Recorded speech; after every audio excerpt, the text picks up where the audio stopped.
أعوذ بالله من الشيطان الرجيم. بسم الله الرحمن الرحيم.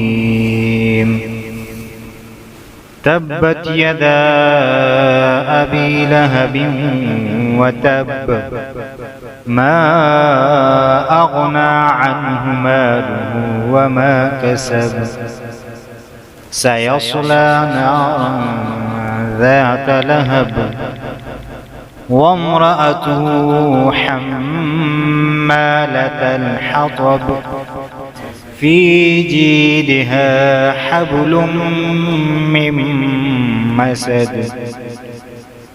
بسم الله الرحمن الرحيم. إذا جاء نصر الله والفتح ورأيت الناس يدخلون في دين الله أفواجا فسبح بحمد ربك واستغفره إنه كان توابا. صدق الله العظيم.